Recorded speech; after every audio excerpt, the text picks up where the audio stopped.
tough times for all of us, and folks that are housing advocates are warning of an eviction crisis. This as Maryland courts begin to hear delinquent rent cases.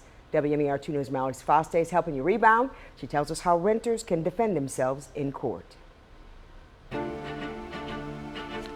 Unlike some other states, Maryland doesn't have an eviction ban. Instead, renters will need to go to court and provide documents showing they can't pay their bills because of the pandemic. Out of a job and on the verge of losing their homes, thousands of Marylanders will soon receive a summons to appear in court. We expect a tsunami of eviction proceedings over the next several months. Unlike in criminal cases, people dealing with the civil justice system do not have a right to an attorney if they can't afford one, which is why renters need to ready their defense, starting with the governor's executive order prohibiting evictions while there's a state of emergency. A judge will not enter a judgment for eviction if the tenant can show that they had a substantial loss of income related to the virus or to the state of emergency. According to the courts, each judge will determine the sufficiency of the evidence provided.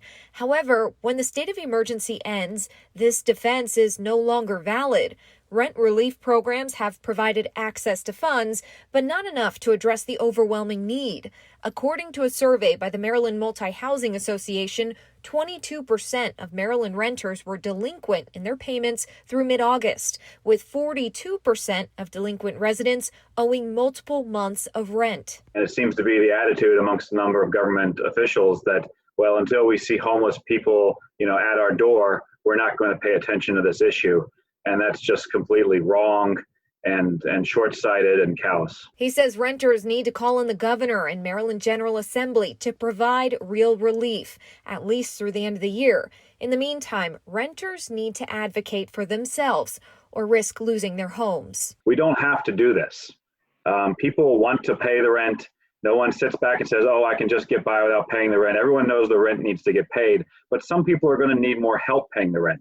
And that's the role of government in the middle of a pandemic. The governor's office has said they expect the moratorium to be in place for the foreseeable future. The Maryland Multi-Housing Association is also encouraging renters to communicate with property owners and managers if they're having a hard time paying the rent, saying everyone loses money in an eviction. All right, thanks, Mallory. And tenants should talk to their landlords about coming up with a payment plan, maybe have something put in writing. There are also a number of legal services throughout the state that can provide free advice and in some cases representation. And we have much more information at wmar2news.com/Rebound Maryland.